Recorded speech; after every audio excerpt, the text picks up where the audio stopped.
Welcome back. In your vote, Attorney General Todd Rokita says that he plans more actions on immigration enforcement and on health care costs. Rokita, recall, won nearly 60% of the vote in his bid for a second term.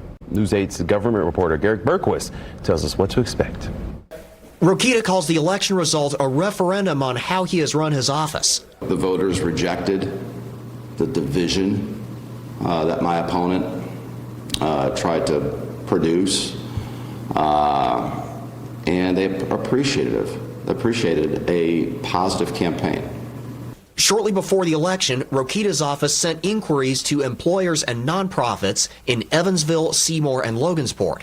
He says he wants to see if they're using loopholes to bring in undocumented workers.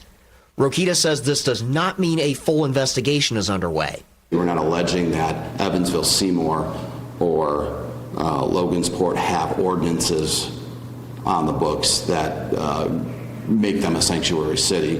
We're looking at their practices, and particularly nonprofits and business practices, to see if they're creating an indecent nuisance or if they're in violation of the Deceptive Sales Act.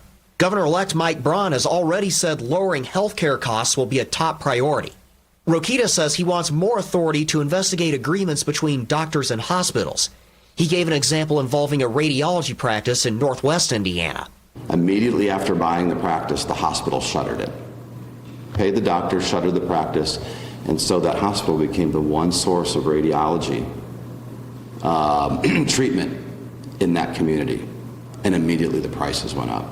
So I can already see that we're going to need to look at broadening that antitrust, that monopolistic enforcement. On Wednesday, some members of the transgender community told News 8 they fear for their safety. Among other things, they say they fear for their access to gender-affirming care. Here's what Rokita said when I asked about those concerns.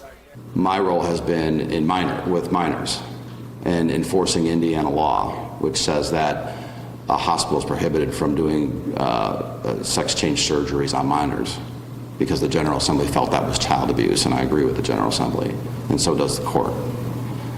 So that's my role. I don't know what people's rights to gender-affirming care might be. Rokita also says he'll push for changes to the rules that govern what lawyers can say about a case. He says it's a response to complaints filed against him over his comments about Dr. Caitlin Bernard. Lawyers, when they're representing clients, judges, when they're administering cases, need to be able to speak. They need to be able to speak about political issues. They need to be able to speak about controversial issues when you defend a client. I was prohibited, I was hindered from doing that in my first term. Rokita has effectively ruled out a role in the Trump administration. He says he declined to be put on a list of potential Trump administration appointees. At the State House, I'm Garrett Bergquist for WISH TV, wishtv.com, or follow us on Facebook for updates.